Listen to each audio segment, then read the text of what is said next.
Hi. And I'm going to bring up my screen. Where the hell is it? There it is. Let me know when you guys have it. Ta-da. Yep, got it. Ta-da. All right, so as I said to Allison, a little bauble here is that this draft, which is what I sent to you guys yesterday, is already slightly out of date because I worked on it today and forgot to send it to myself to bring up. So what I read to you will not exactly follow along with what we see, but it'll be close enough. As usual, I will read it aloud, section by section. We'll stop and make comments, and then we'll discuss generally. Okay. Section 15, Library Services, 15.1, Background. The Thompson Public Library was incorporated in 1902 with a collection of 1,000. No. Issue number 1. The library was incorporated in 1898 and opened to the public in 1902. Okay, that was stolen directly from the last edition of the I would PoCD. love to get it corrected. It is wrong in a lot of different places. It was incorporated in 1898, and Mr. Immortino can step in and verify if he'd like, but I believe I am correct. It opened in September of 1902, but efforts to get it created and constructed began much earlier, and the foundation papers go to 1898. Yeah, All right, I've got that note, and it will be Right, corrected. I would just say opened in 1902. And Absolutely, but let's not use the word incorporated because it was not incorporated then. It opened in 1902. Sounds good. All right, good enough. Is 1,370 books in 1,990 square feet of space. Located on Thompson Hill in a charming stone building, the main library outgrew its space and 2 branches were opened, one in Grosvenordale in 1958 and one in Quinnebog in 1961. The original library building remains in use by the Thompson Historical Society as the home of the Ellen Larned Memorial Museum. And there she is. It's beautiful. 1966 saw more changes as the Quinnebog branch was enlarged and the Grosvenordale branch was closed. The town of Thompson was the first small town in Connecticut to have a bookmobile service in 1966, acquiring an official vehicle in 1970 that ran until 1993. This highlighted section, guys, I typed this from the library website, but I'm not sure that I fleshed out the timeline correctly. A new, larger location was established in North Grosvenordale with an innovative after-school program started in 1987. The second incarnation of the library was housed at 65 Main Street, one of the buildings gifted to the town by the Turtelot family. Is that the second building, or was this a later building?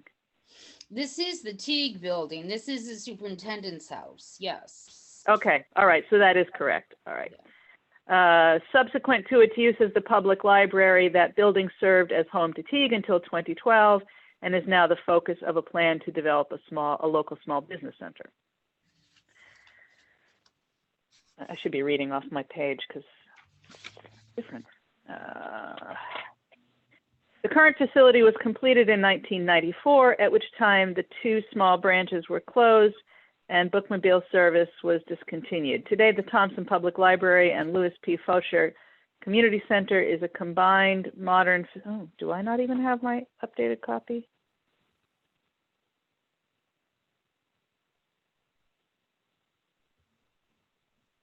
Oh, we're all looking at the same copy because I didn't even print out my corrected one. Hold on a second, guys. Let me make sure that's true. I think I screwed myself up here.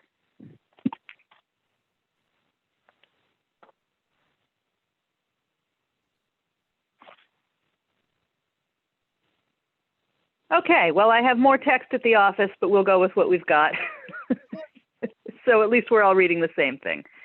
The current facility was completed in 1994, at which time the 2 small branches were closed and bookmobile service was discontinued. Today, the Thompson Public Library and Louis P. Faucher Community Center is a modern combined facility with a collection of 58,918 items in circulation as of 30th of June, 2020. To celebrate its 26th year in operation, the library undertook a remodel. 25th year, 25th. We're on our 26th, but the redo was to commemorate the 25th year of that building. I Last gotcha. May. Okay. To celebrate its 25th year in operation, the library undertook a remodel of the children's wing. This was a modest but impactful refurbishment of the space, funded completely by donations through Period. Friends of the Library. By donations from the community. The Friends did not fund that. The money. They did came not. from Okay. Several donors, different ways. The Friends participated, but they did not fund the entire project. No. Okay. So, strike the Friends. Got it. The area was repainted with fresh, brighter colors, and seating was added for both adults and children, making it a friendly place for parents to read to their children. The children's wing, that's a lot of use of the word children. The children's wing is now also better configured to host toddler and preschool activities. The picture on the bottom right below depicts a directions to reading sign on the wall leading into the children's wing. The sign was fabricated using tools from the library's publicly accessible Maker Lab. Any further comments on the background? Joe, I feel like this is maybe where we should have incorporated the comment that you sent to me today, but I wasn't really sure where to feather that in. It's more of a discussion, I think, Tira, in the future thinking as opposed to the past. Okay, gotcha. So we'll get to that then later. Yep. All right, so back down here. 15.2, library services. In addition to its best understood function, lending books and periodicals, Thompson Public Library offers public access to wireless internet and a Maker Lab. With a recent expansion from 3 computer stations to 10, the library is now equipped to offer a mini class space for adult education, depicted thus. Launched in 2016, the lab features a 3D printer, equipment to convert VHS tapes and photo slides to digital formats, and crafting tools, including a Cricut cutting machine, button maker, and 3D pen. 3D These tools pens, are all pens. We have multiple 3D pens. multiples, okay? Well, which is great because then we do little kids section, sessions, and more than one child can use it. So pens, we have 3 of them. Pens. Very good. These tools are all available for the community use thanks to generous donations from the Friends of the Library, the organization responsible for the popular annual book sale and the Art at the Library program. Okay, backslide backing up. The 3D printer was donated by Gladys Tucker. She is how we launched our lab. The Friends have subsequently adopted it, but they did not fund the entire lab. We got the lab started through the generous donation of a former educator. Okay. Everything else subsequently has come from the Friends. All right, but the printer, which is the founding piece, was the piece donated by Gladys Tucker. Exactly. Is that correct? Yes. Okay. All right. I love our Friends, don't get me wrong, and yet we have many other. Oh, I do have my correct draft. Oh, good. Look at that. The Louis P. Focher Community Center is comprised of 4 multifunction meetings. So this is where it's going to be different than what you see on your screen. It's comprised of 4 multifunction meeting rooms with access to AV equipment for public presentations, as well as a commercial kitchen. Senior lunches on weekdays, large public engagement events for important town initiatives, and regular rotating art exhibits all find their home at the community center. The site has been proposed for a consolidated polling station replacing 2 or more of the current locations. Doing so would reduce costs for the town, as shown in the study cited in section 3.3, and would further emphasize the connection between the library and the town. Given its capacity for higher occupancy than Town Hall, the community center is also a logical location for municipal meetings that draw higher attendance, such as the budget cycle debates by Board of Finance, annual town meeting, and high-profile public hearings in front of the Planning and Zoning Commission. In order to fully utilize the community center for these functions, an investment should be made to upgrade the technical capacity of the library to live stream proceedings to the town's YouTube channel. Doing so would therefore be more inclusive of residents for whom in-person attendance is an obstacle to civic participation. There is a great deal of potential for expanded partnership between the public library and the recreation department. Prior to the disruptions caused by the COVID-19 pandemic, several recreation department programs regularly took place in the community center. Saturday morning yoga, senior citizen line dancing and craft classes, and pre- and aftercare for children attending the town's summer camp program, to name a few. The facility has the physical capacity to host many more recreation programs than have typically been offered, and it is recommended that programming be developed to fully utilize this existing community asset as a partnership between the public library and the recreation department. Strong consideration should be given to developing after-school arts and entertainment programs for middle school students. At this age, children may be old enough to be left at home as latchkey kids while their parents are at work, but they may be better served by having a safe, secure location to spend that time pursuing new activities such as organized tabletop gaming groups or art instruction, rather than relying on the passive distractions of television and the internet. The public library also serves as Thompson's only art gallery, with space for both wall art and case displays. Featured art exhibits, frequently drawing on artists from Thompson and the immediate area, and group shows organized around a central theme rotate through both display areas on a monthly basis. For 16 years, the library has hosted the annual Thompson Community Art Show, highlighting works by 40 or more local artists each year. Expansion of all these potential uses of the public library would provide valuable services to Thompson. However, in order to fully take advantage of the physical capacity of the facility, an escalation in funding would be required to cover additional costs in staffing and maintenance. Municipal funding support of the library must take into account its utility for the town's most economically vulnerable populations. In addition, it is recommended that possible revenue streams for the library be explored. Friends of the Library holds a popular annual book sale. It is recommended that the organization expand its fundraising with additional public events and regular direct appeal campaigns. Allison, do they actually already do that? Because that was not clear to me from the website. Yeah, they do. They have a membership drive. Okay, but so they do some direct appeal. Yeah. Okay. So I'm going to amend that a little bit just to emphasize that. The Recreation Department can also partner with the library to develop revenue-generating services such as hosting children's birthday parties on weekends, ticketed lecture series or other performances, or winter craft fairs in which vendor table fees collected would flow to the library. You need to be careful with this too, because in some of the policy work attached to the building, room uses for nonprofit organizations only. So that's essentially by a charter? That's by the policy of the room use. That's the town policy. So well, you could do, the library is a nonprofit organization, right, Allison? well, we're a municipal. Right. Okay. So what you can do is you can sponsor, the library is sponsoring a craft fair and have the vendors pay for their spots, and so you're collecting money for the library.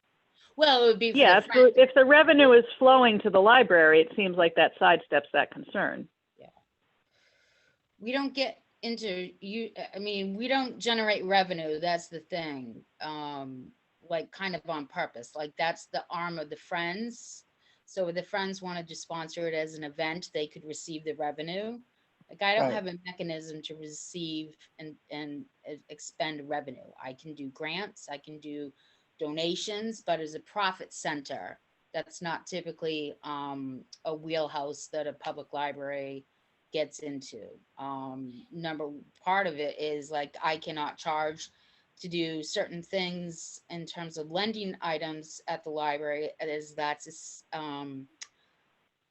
against state statute. Like they frown upon that. So okay. But the Friends does have a mechanism. Yes, absolutely. If it were to be a Friends thing that they wanted to sponsor and, you know, to pocket a $10 a table rental, it would have to be under the umbrella of the Friends. Right. And That but then sounds good. ultimately those funds do flow back to the library through their means. Absolutely. Okay. But say All right. that So the that's a good library technicality to know. generating, that's not really part of our what's the word? I can't find the word I want. So it's not really our shtick.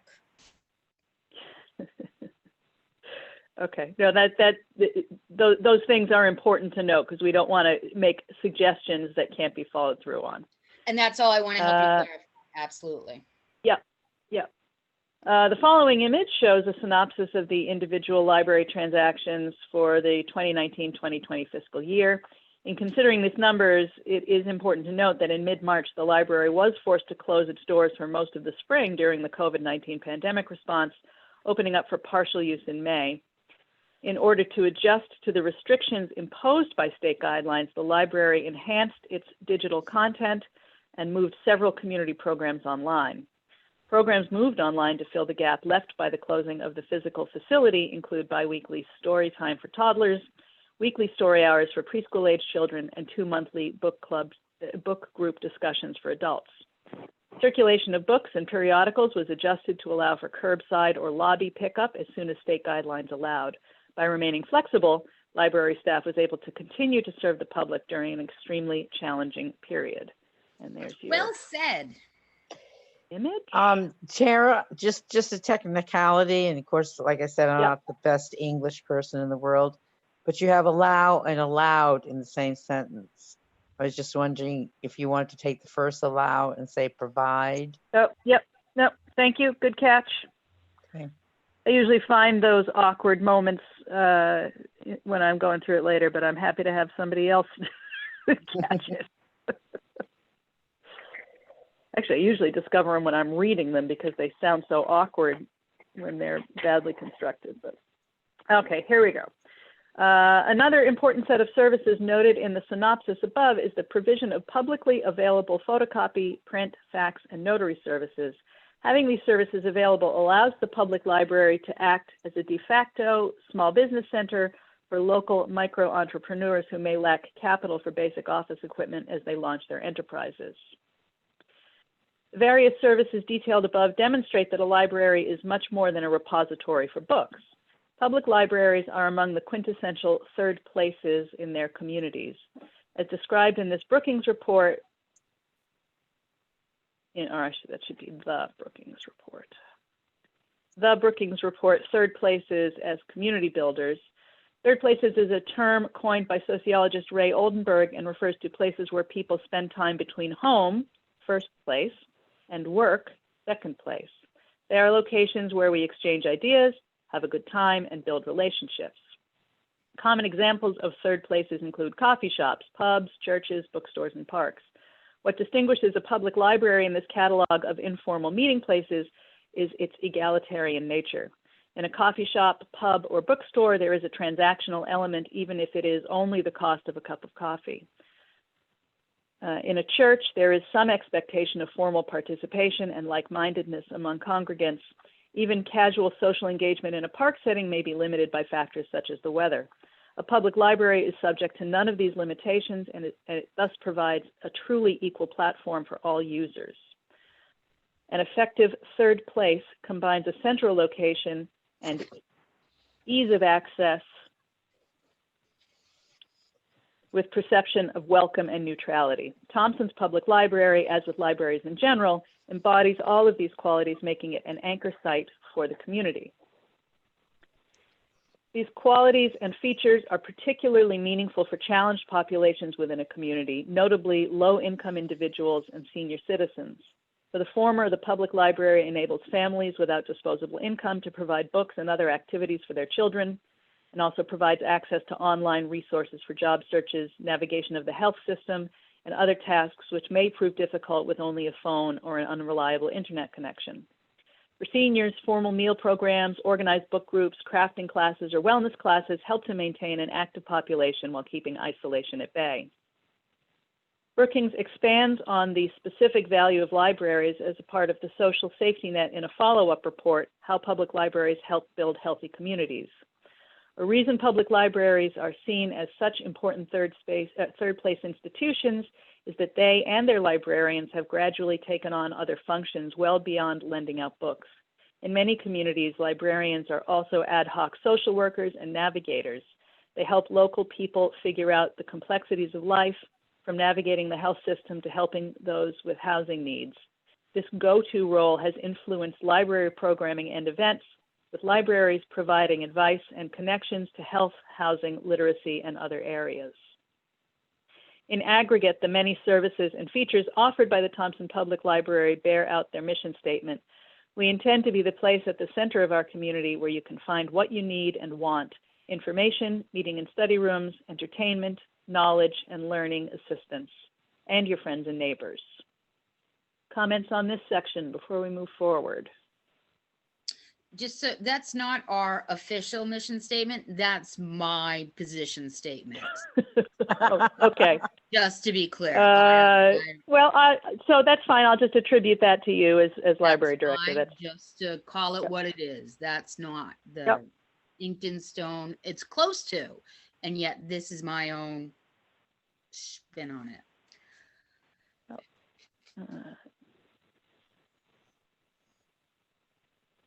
Okay. Anything else here? What do we got?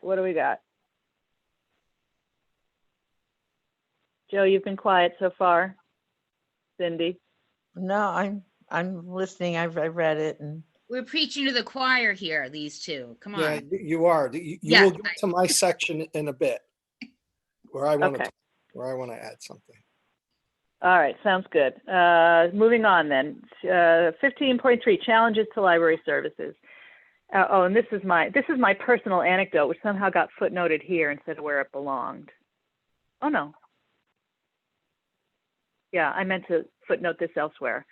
And this is absolutely true, by the way. From the time I was in 4th grade to the time I was considered old enough to be a latchkey kid myself, my hometown public library was my most frequent and reliable babysitter.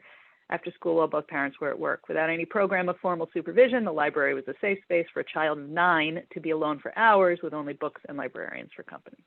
That's my story, and I'm sticking to it.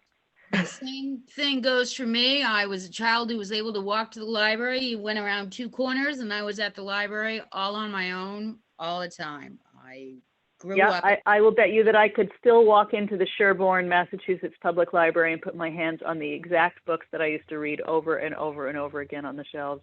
I cannot do that because my hometown library just went through a $1.5 million renovation and has completely updated their very little library to something that's very similar to what we are fortunate to have here. So my children's room that I grew up in was in the basement of that library, which has now all been converted to community meeting spaces, which that town never had. So I applaud their effort, and they've moved the children's section upstairs, but it is a fraction of what it should be, in my opinion. I forget how blessed we are and fortunate when I walk into our place, but at least the kids are out of the basement. So I just got to visit my library 2 months ago when I went to see. I used to play D&D in the basement of ours. Oh, really? Yeah. Oh, I showed 16 millimeter films because they did have a meeting room where they showed movies. And when I worked at my hometown library, that was my Saturday gig. I ran the film projector and showed movies on Saturdays for the public. So it was kind of cool. Okay, enough with the anecdotes. 15.3, and this is a short section because I left it highlighted for your contributions here, Allison. But nonetheless, as is true of many municipal departments, funding commensurate with the needs of the library is an ongoing challenge. Budgetary pressures limit staffing levels, at times forcing the library to contract the hours in which it is open to the public. Needed building maintenance has also been put off in favor of other, also compelling, municipal facility repairs. Proper funding is necessary to keep the circulating inventory current and to permit the acquisition of accessibility aids such as e-readers and audiobooks. Exacerbating the challenges to proper funding are arguments advanced by some opponents of public spending, suggesting that library services are a luxury for the community. For residents without the means to purchase books, tech access, and private books, tech access, and private child enrichment programs. However, the library is an irreplaceable resource. The following have been identified as the most immediate needs for the maintenance of the facility as foreseen for the next 10 years, which are what, Allison? Oh, where are you? Oh, I can give you some stuff for that. Absolutely. I mean, the carpets need to be replaced. The roof needs to be replaced. Heat pumps need to be replaced. I can send you some stuff for that. I mean, it's Okay. some major stuff. Okay. What about non-maintenance challenges that you would want to call out specifically? No, I think the top notes are what you said: funding for the library operation and funding for proper maintenance. I couldn't agree. There's no sense in the buck stops there. There's no sense in fluffing it more because the buck stops there. All right, so you can send me the maintenance. I will. Specific. Yeah, I will get that. I'll send you some top notes. I mean, a previous administration, I can't even remember who now. It might have been Paul Lenke. No, it was before that. We did a facility study. And so that's probably at least 10 years out of date already. And very little work has been done on that. Some has, and yet much is still to be done. So I can look at that, but off the top of my head, like I said, I still have an original boiler in there. We have 2 boilers. One's original, one's probably pushing 12 years old. Anyways, I'll send you some top notes. Yes. That's so interesting, Allison, that you say that about the library, because you're there all the time and you see it. Just as, you know, I don't live in Putnam, but I've been using your library more and more. And I walk in there and to me, it's just absolutely beautiful, modernized, clean. It's amazing. We certainly try. And we've been very fortunate with some people that have worked for us in the past. And I try to push forward what I can. But when I came to Thompson 20 years ago, that the town had just made the arrangement with the library board to oversee the building budget. There wasn't a building budget until I inherited it. Wow. And so with that, for a while, I had a $25,000 building repair budget every year. And then times got tough and that got knocked down to 15,000 in that building. There's a lot of different systems. There's a lot of different maintenance rooms and whatnot. There's the stuff I could tell you, Cindy. So it got down to 15 and I tried to get it restored to the 25 because we try to be proactive when appropriate and keep it in good condition. I mean, we all recognize what a important piece of property that is and how it reflects on the overall town. And I'll do whatever I can to the best of my abilities, but I'm hamstrung by money. And so I did manage to get it back up to 20,000, but they knew years ago that proper maintenance amount for that facility going forward was 25 grand. I have 20 in this current time. Exactly. And all I have is a growing list of problems. So yes, I agree. Wow, indeed. We try. And we love hearing from people. That building is very impressive to people who drive through town and then walk into there and are like, this isn't what I expected. We hear it all the time, and I only see it as a very strong reflection on the community as a whole. So anyways, small rant. All right.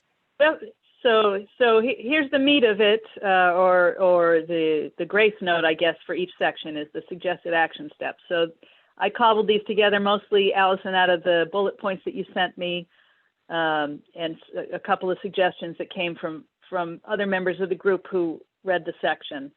So suggested action steps: library services, increase the hours of service. In order to do so, what needs to happen? More staffing. Additional staff needs to be hired. Which increases the budget. Staffing. It all goes down to money. All of this goes down to money. That's the problem. And to get that addressed in these times, in this climate, in our community, has been a struggle. It has been I have less money now than I did 15 years ago. Wow. Okay. Yeah. It's okay. We're gonna call it all out anyway. Well, I'm just saying, if you want me to do stuff, there's so many things that I've wanted to do over the years, and yet you've got to be realistic of the limitations. And I can only, lay so much on the wonderful staff we have now. And yeah, so money is the answer to a lot of this. Okay, so what we're gonna point out then is the things that need to be done that are not themselves money, because we know everything comes down to money. Mhm. So the collateral pieces,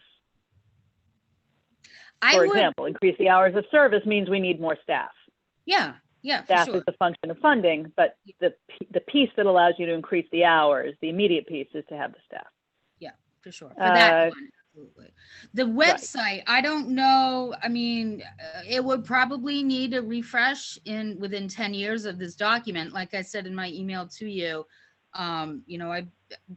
this is just our third website that we've launched in 20 years, and that's really not close to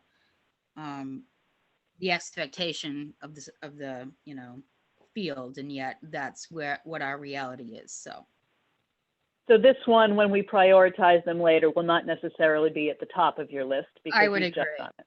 I would agree. Okay. And yet the need to do something with it in 10 years is definitely a thing, and funding it was very challenging. The first website the library had, I wrote myself. The second website the library had, I got a coupon deal at a library conference, and we paid a fraction of the price. I think we paid $2,000 for our website back in 2007. When I went to our current vendor to say it's time for an update because I got locked out of the damn thing because the software died, they wanted upwards of 20 grand. 20 grand. Do I look like I'm in the position to come up with 20 grand out of my back pocket? No. So we went and found another, the concern was to find a library designer, a designer who got libraries and not have someone try to understand that market. We were very fortunate to find a Connecticut-based designer, and we are very pleased with our result. But that cost us, upwards of $8 grand to get that new website. All right, so we're gonna move that down on the priority list, but still include it as just something that's like essentially basic maintenance. Indeed, with a big develop price more with a big price tag. Develop more volunteer opportunities connected to the library. Possible volunteer tasks to solicit are. What do you think, Allison? I'm trying to think of the roles that we already have volunteers in, and how to, the Friends of the Library are wonderful volunteers for us. They pull off that fantastic book sale. I'm just trying, what are your expectations here? Because volunteers, again, in the library arena, there's some issues that come along with volunteers being in certain spaces of library work. There's library confidentiality requirements, and also there's some guidance from the state in terms of the roles and job functions that that volunteers should not replace the work of paid library staff. So that actually brings up an interesting side point, which is, I will guarantee you that there are people out there who will say, why can't volunteers do X, Y, and Z for the library? It's already so happened. I would That's already happened. So I would be got here. That was a big to do 10 years ago. Okay. So the point of that statement then is to say in this document. There is a document on our website, how to volunteer with the library. So I don't have this top of mind right now, but I will pull that up and look at this and help you figure out how to fluff this out a bit. But my goal and concern is not to make this lead into staff can be replaced with volunteers. Because and I don't want that either. That was why I would say in our community that there were some serious meetings about. So like I said, there is a how to volunteer at our library document on our website. If someone asks to volunteer at the library, there's a sheet at the front desk where the staff can log their name and phone number, and we can reach out to you. We are pretty much project specific. We did a big shifting project in the fiction section, and we did a call out for volunteers. We had Charlie Obert helped us. I'm trying to think, about 6 or 8 folks helped. But in the nature of volunteers, as you all know, because you've all been, in those group settings, by the time, the project went on maybe two months. Everybody was all gung-ho at the beginning, showed up. 6 weeks into it, all of a sudden we got 2-3 people, and we started with 8. So that is the nature and the concern with us putting an investment into certain functions of a volunteer at the library. Right. So I am totally with you on not wanting volunteers to replace legitimate staff functions. So my point in that was that if you can help me disarm those arguments before they're advanced again in this document by saying in the challenges section, volunteerism is often proposed as a solution to library problems. However, it is inappropriate for volunteers to perform the following kinds of duties. Yeah. Right. Then we can say it. And if anybody comes back to you with that argument again, we can say, look, it's right here. Understand this. We can say that we as a town, not just you as a library, understand that we cannot ask you to replace these staff members with volunteers. Yeah. So that's why I would want some piece of that that I can sort of parrot back into the challenges section. Understood. In fact, I'm making a note to myself here. Volunteers cannot replace staff to do X. Okay, so that's in there. Develop more volunteer opportunities to enhance the staff or assist the staff. Well, she's saying that it's project specific, so Yeah, right. So I can figure that out. That's not a hard one to figure out how to incorporate into the goals. Okay. Just playing with the words. Yeah. Okay. All right, so moving on, continue to seek out and provide technology for use by the community. Examples include next generation e-readers, updated desktop computers, DIY tools. What else might be on that wish list, Allison? I would also put in the word laptop. I think we're really migrating more to laptop versus desktop in a lot of our functions. So I would definitely use the word laptops. I would say in other emerging appropriate technologies as they come about. Okay.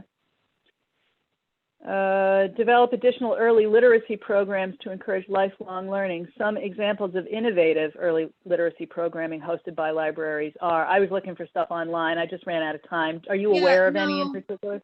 I mean, we have our 1,000 books before kindergarten program that we do. I would love to do more with that. So is there a description of that on the website? Oh, absolutely. It's got its own web page. Yes, absolutely. You'll find a lot of good stuff on that, on our page, on our site. Okay, very good. Increase the number of educational programs and other after-school programs for all ages. Programming could be developed as a partnership between Thompson Public Library, Recreation Department, Thompson Public Schools, and Teague. Consultation with QVCC, Nichols College, UConn, and the regional vocational high schools may be possible to create an adult education program based at the library. That was me spitballing, Allison. You can say yay or nay to there. No, that's fine. It's just anything that's revenue or fee-based, while we can host it at the building, we can't really say, come to this and it's $15 a head. That's not our role, but we can certainly be the place for it if there's a fee. So. But you could accept a portion of revenue generated through appropriate means. In other words, if the library is partnering with QVCC to do a night class for Thompson residents and something. And we're the room, absolutely. And you're the room. Yeah. You can, for example, negotiate a fee with them but they are the collector and then they donate to the library. Exactly. We're not going to say pay your $35 fee. That's an expensive class. That might be a class with Joe. He's got some good stuff. We're not going to say pay your $35 at the front desk. Right, okay. So there are workarounds for that, and those could be developed. All right, work with Friends of the Library and the Library Board of Trustees to develop new fundraising campaigns, both event-based campaigns and direct solicitations to donors. That's pretty basic. Unless you have specific ideas that we can include in there, in which case I'm happy to do it. Develop programs for lectures, authors' readings, music and fine arts events to more fully utilize the community center. Also pretty basic and easy to understand. And this was me spitballing again because I know they exist. Explore a vending machine program for lending books, similar to the Redbox DVD rental kiosks, to expand residents' access to books outside regular library hours or in times of forced shutdown. Do you know how much those suckers are? I bet they're not cheap. By a long shot. Yeah, I'm not surprised by that. But it might be grantable. That would definitely stay as the very last bullet for me in terms of prioritizing. I would love it. If it's grantable, I would love one. And the other thing too that needs to be addressed is the location of the facility. And so we must be mindful of what we offer and put out in security, because knock on wood, while we are mostly fortunate, there have been some situations that is a product of our location. So I would hate to set anything up as a potential target. So. Oh, okay. I see where you're going with that. Yeah. Yeah. Yeah, I got you.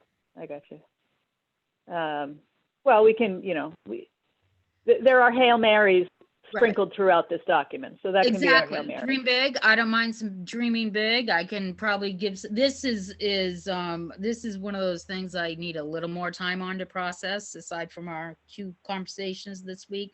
So,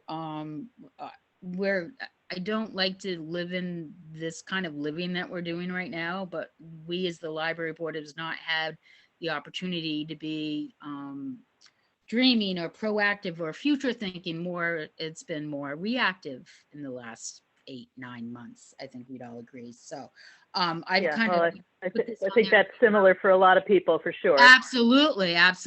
But that's kind of been our thing of how we would often announce a new at the library.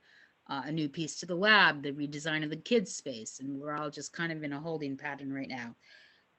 So hopefully I can add a few bullets to this by the time this document has to be completely signed off and sealed up. So.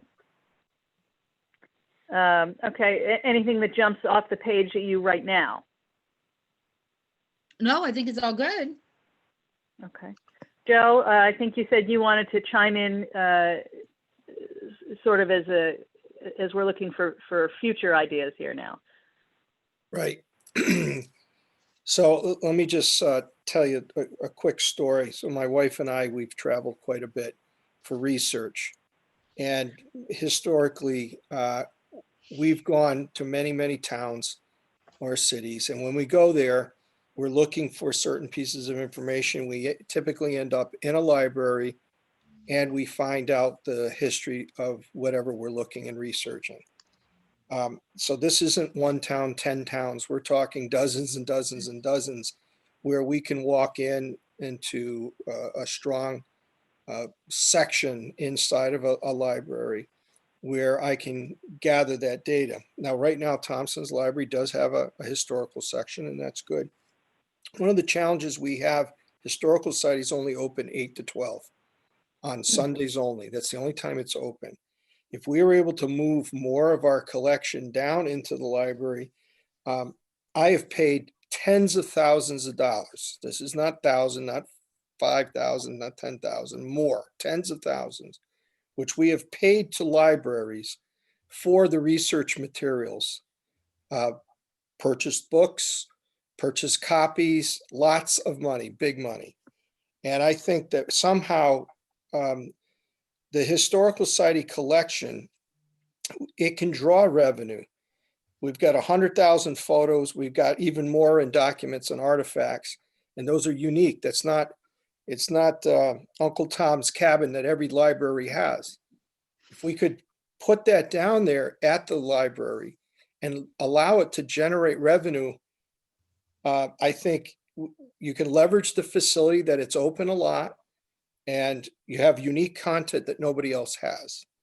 So I look at it as content versus deployment. The library is the deployment, historical society is the content. And we're developing new content all the time. So I've given a couple of examples. I could give you 50 different libraries that have integrated historical societies in them. Plainfield has an integrated town hall with its structure. Putnam is building its historical society into its municipal building. So integrated facilities are pretty common. And as I said, I've sent several from Poughkeepsie. We could talk about New Haven. We could talk about lots of medium-sized towns that have the same type of integrated facilities. So that's what I see for the future. When Ellen Larned opened the 1902 building, she actually says that in her document, in her address to the visitors, that the library can serve that function and also be a place to do local research for history. So somehow. So what's the implication for the Larned building if there's a move there? Is there an implication? Well, no, we're not saying it goes away. What we're saying is if you could leverage the fact that the library is open a lot more than the Historical Society, take advantage of this unique content that isn't anywhere else, and maybe take advantage of it and get funds for it. I have done this, so it's not a question whether it's done or not. As I've told you, spent tens of thousands of dollars in libraries paying for content that I couldn't get anywhere else.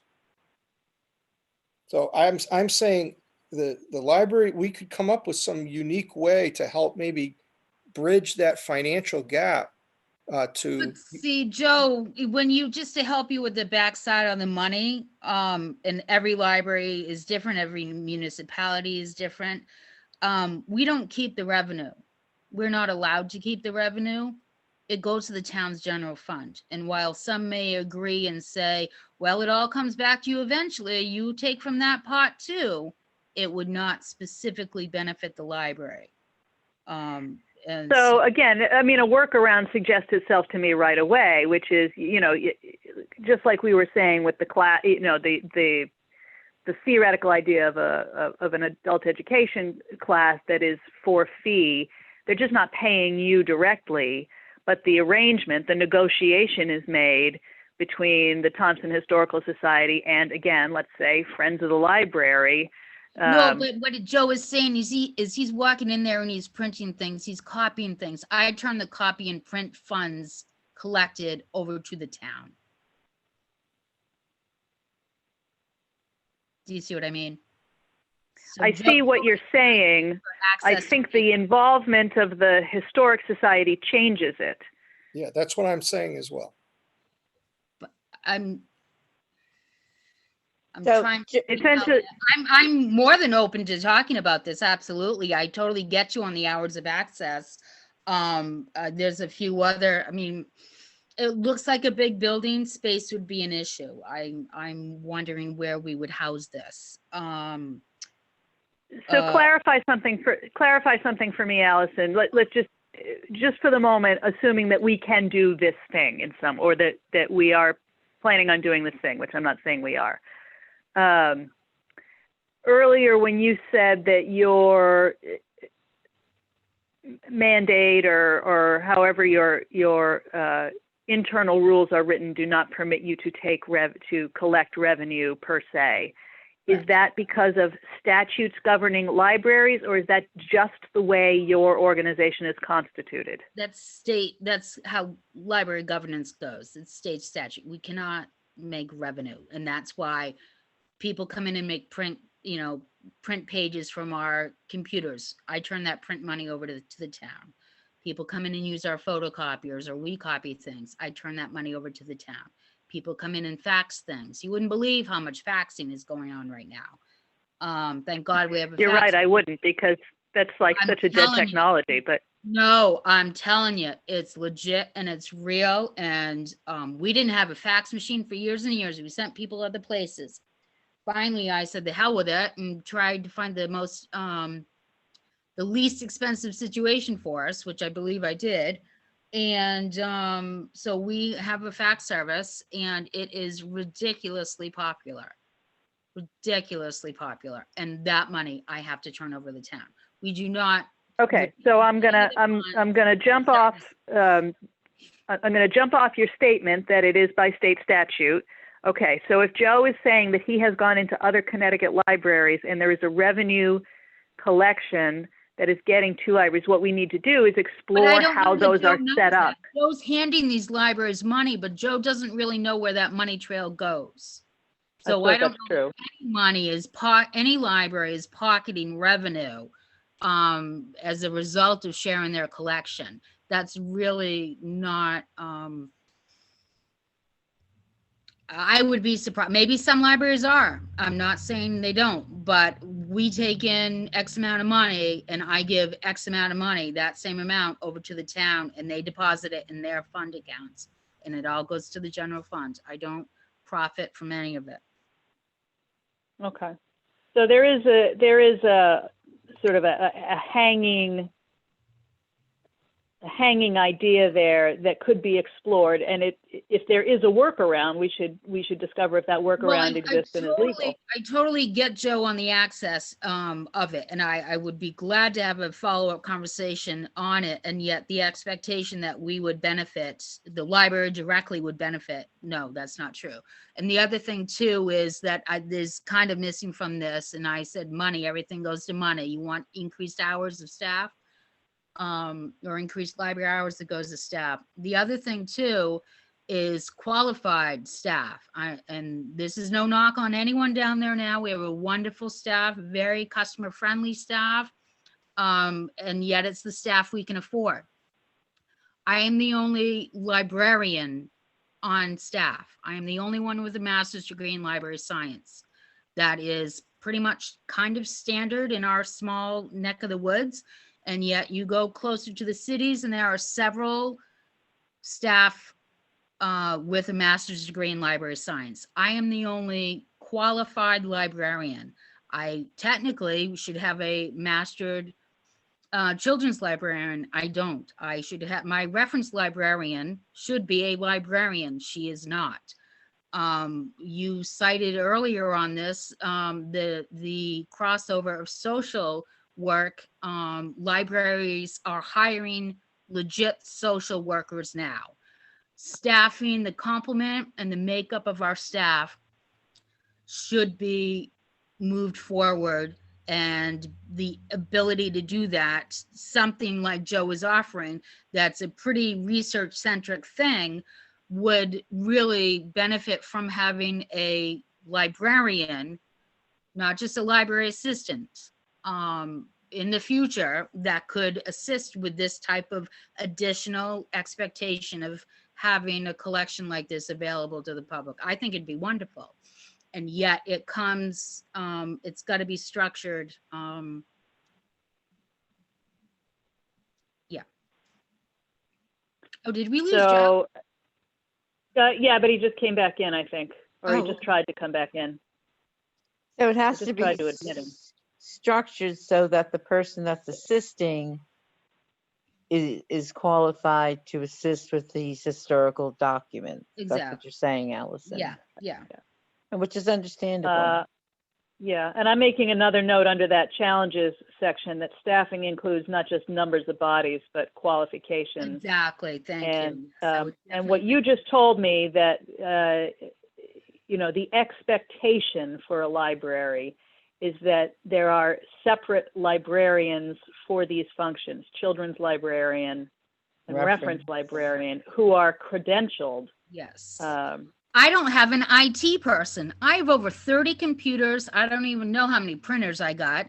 We're winging it. We're winging it because we have the staff we can afford. I need an IT person. All of the layers that we've added to all of the services in person and then online is just, we're very fortunate we're doing as well as we are. And I only applaud all of the staff's efforts. They get it. They love the work of our public library.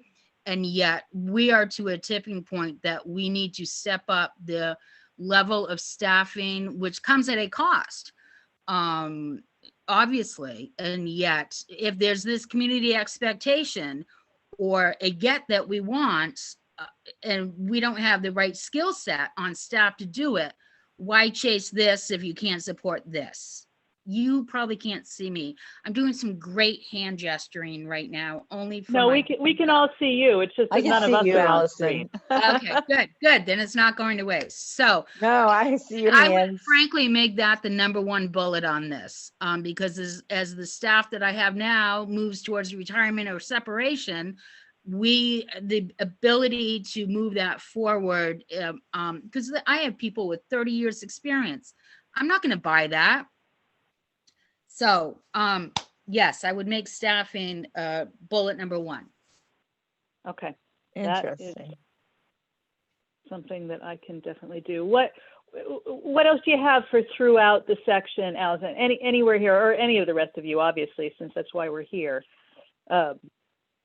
And I know you said you want to digest some of it, which, yes, absolutely. But just first impressions, what's missing? What are we not saying that we want to say? No, for what me, do we want to say more about?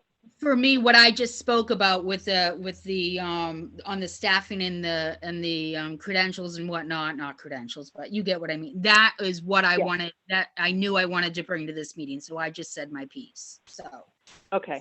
So that is really, that's top of mind for you. It really is. It really is. Because that in itself will only position us to enable us to move forward and to do all of the extra or the new or the more. And so if not, without that, there's no going forward, really.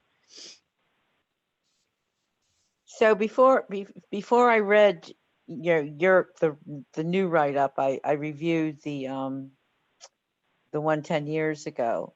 So the one area, and it's not on this list of suggested actions, but so do you feel, Allison, in the last 10 years, one of the library service issues was interact with schools, town boards, and commissions to meet your mission?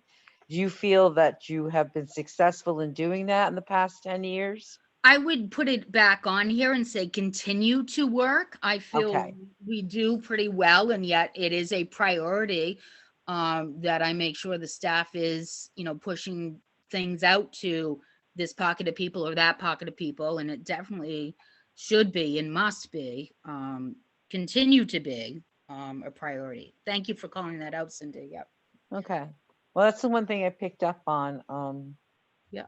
So I just, I just wanted to be part of this because I just love your library so much, and I wanted to see that continued success, because I know that I'm not the only person from out of town that uses your library. Several people do. I mean, I have a friend who comes in from Eastford to use your library. Geez. Yeah. So, we are very fortunate. We've got a really nice gig going on, and we have a lot of very nice support. And yet, unfortunately, when the unsupport shows up, even though it's very small, it's very loud. And there's been a few go-arounds with the wrong crew of people that didn't quite get it and felt that we were, as you kind of cited earlier in this document, a luxury, and didn't really get the foundational need for what we do. I can't tell. So many people tell me that, our collection has saved their life. Your nonfiction books have changed my life. Just the access to that alone. It's not a luxury. It's important and critical to any. So getting back to that part where you just said about a certain group of people who think it's a luxury, and sometimes that negative group's voices are so loud that it overshadows what the positive people do and what you need for income. So do you see any solution or to silence those people, to say, yes, this is a necessary, I mean, how do you offset that? I need more of the, you guys are awesome people to tell the other people, how to Okay. tell the decision makers that the library is awesome and important. Because while I love and appreciate the folks coming to me, and by folks, I mean the staff telling me someone said something really nice, or me overhearing something really nice, I need those things outside of my building, talking to decision makers on our behalf. So, and whenever we try to do that, we kind of get shushed and said, no, don't speak now. You'll get what you get, which is unfortunate, and yet kind of what we face. So I really need the yayers and the really grateful people to help us get the word outside of the building that it is important and it is of value. So So that obviously, suggests developing a PR campaign, so to speak, yes. which can be grassroots. It doesn't have to be a high ticket item, because we are talking about promoting the value to the community from within the community. Yeah. So what does that look like, I wonder, and who develops it? Well, that's why I always put together that stat sheet that I send you, and I try to distribute that just to make, I try to be a little subtle and get the awareness points out in the public that, oh, that many people still use the library, and see, hope for those kind of takeaways from that. So I have to ask you a question on the newsletter, quarterly newsletter, and I will have to say I haven't even had time to read the last one. Do you put those figures in the those statistics in the newsletter? I don't know. Those stats we only do once a year at the end of the year. And I don't know that made it into that newsletter at that time, Cindy. We Okay. usually put it on the website. I send it to like the Board of Selectmen. We post it in the library. It goes in a selectmen's update if we're doing one of those publications. Yeah, that's the one I meant, the selectmen's update. Yeah. Yeah. If it comes online, so it's not so out of date, I do forward it over. It's always in the Friends of the Library newsletter as well. Oh, good. Yeah, for Okay. sure. Because again, that's Yeah. PR. Yeah. Oh, absolutely. It's the subtle. Yeah, I mean, PR. I'm just sitting here thinking about,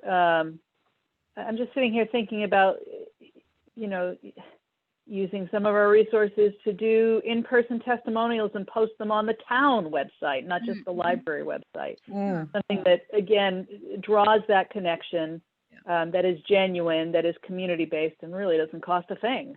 No, it doesn't. And people are so grateful and so appreciative. I mean, they always have been, but especially since we reopened, we're hearing from multiple people weekly, no matter what they're at the library doing. I spoke earlier about the fax machine. You wouldn't believe how many people are coming we have a notary on staff. She's been wicked busy, and that's free, and they're shocked it's free. But again, I'm not revenue based. And if I did collect, I would hand it to the town anyways, because that's what I'm supposed to do. When I came to town 20 years ago, they took all of our money.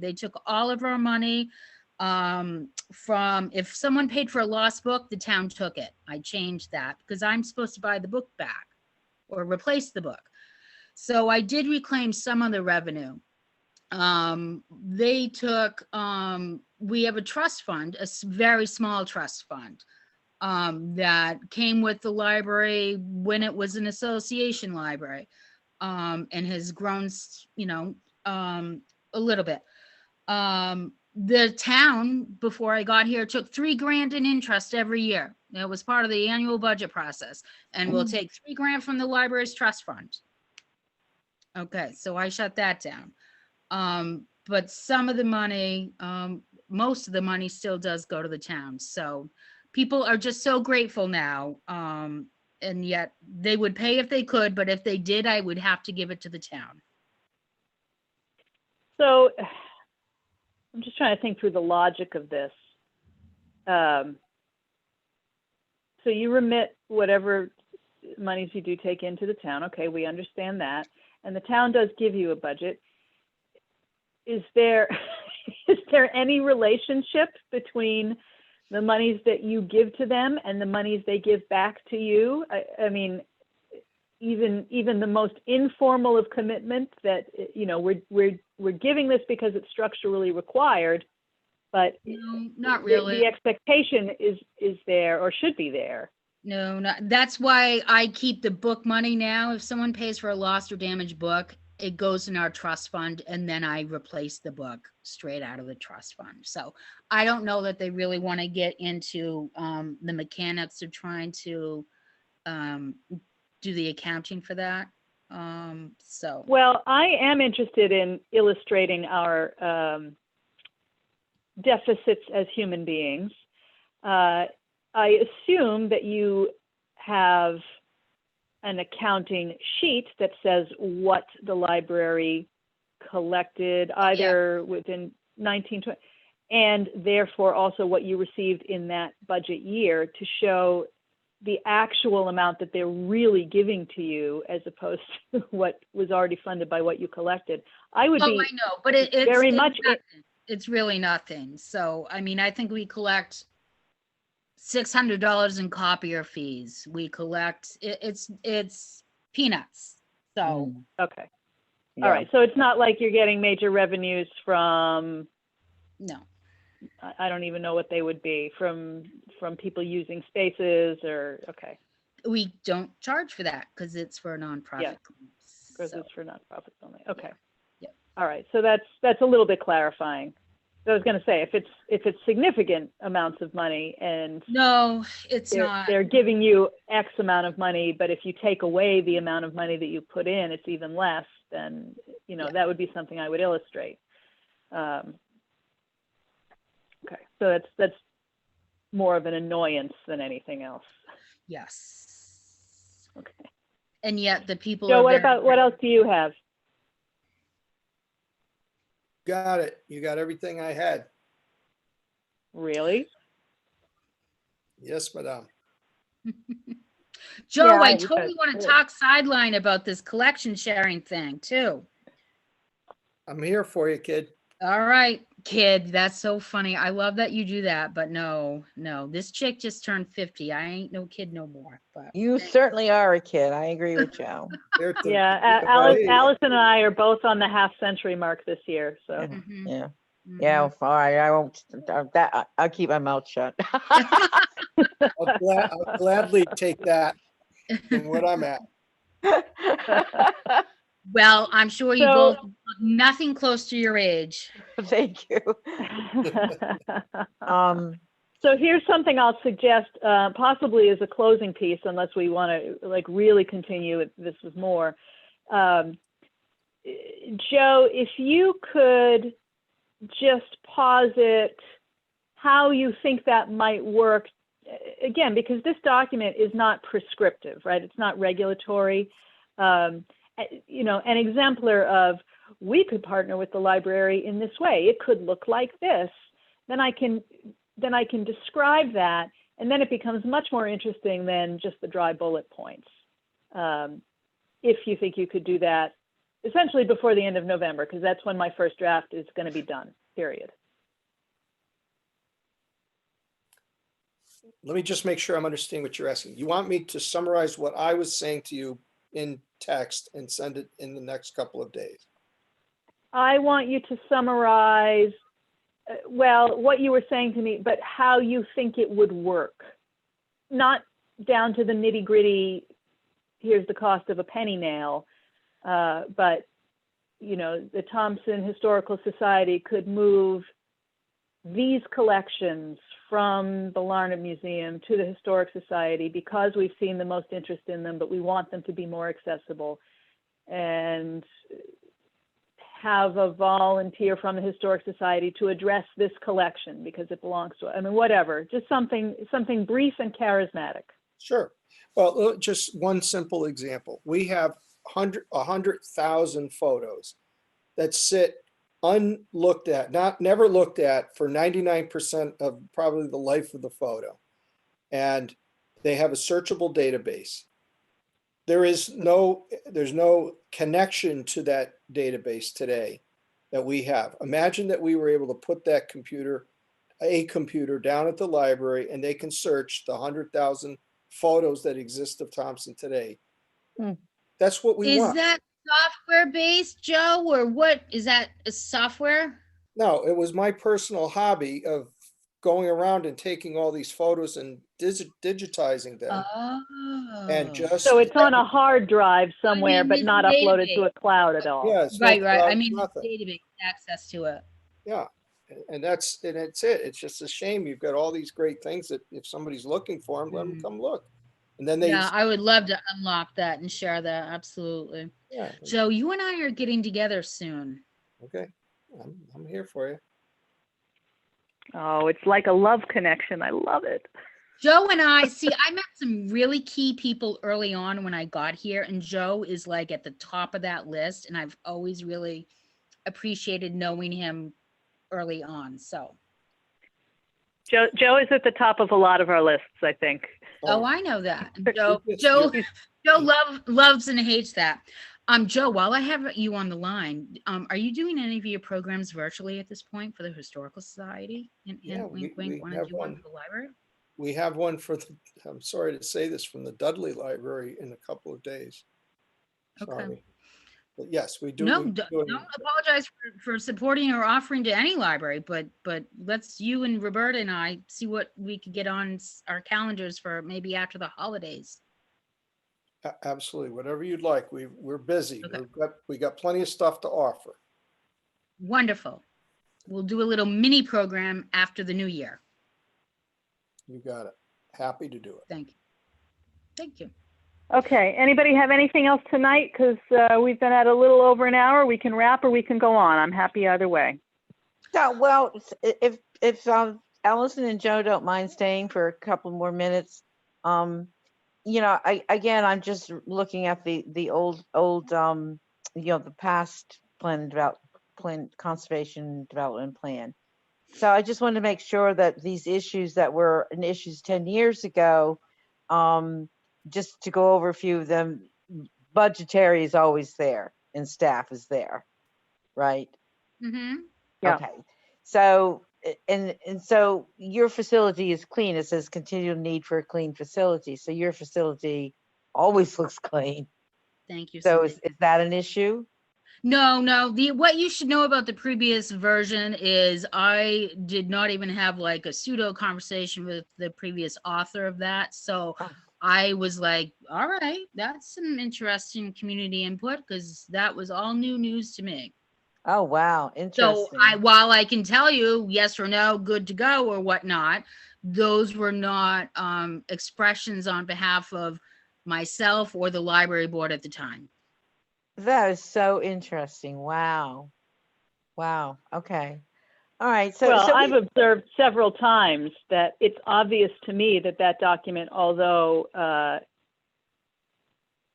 there was some input, I think, from P&Z. I mean, the guys who are on P&Z now, who were on it then, remember it coming up as a topic once in a while. It's very obvious to me that was written by one guy,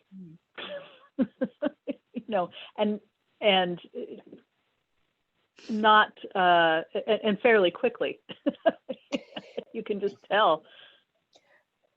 Okay, because my main one was what I had mentioned earlier, and as we're talking, I'm looking at this list.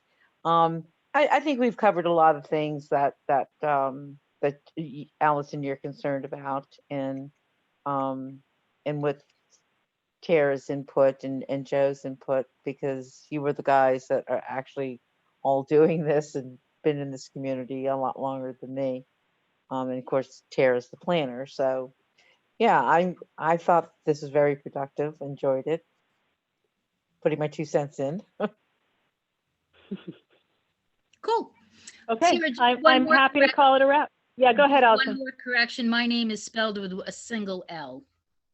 I know, and I do that to you all the time, and I swear to God, every time I do it, I say, "Oh, she told me it was 2 L's, not 1," and I guarantee you, I have the same internal monologue every single time. Yes, I'm correcting it right now. Understood, and I just wanted to get it on record that I asked for the correction. That's all. So, Allison, I do that with my last name. People leave off the E. I oh, say, for no, sure. it's an E on it. Sure. So People want to overspell things. I get it. I'm all about letters, but there's a time and a place, and I'm a one. So Yeah, thank you well, all so much for all your support for our library. Really appreciate it. okay. okay, you guys have a great night, and if I don't talk to y'all, a happy Thanksgiving. Same, Okay. same. Well, I'll Thank see you. you next week. I'll see you Monday, Tara. Take care. Joe, I'll give see me you this Monday. to Shirley, please. I will. Thank you.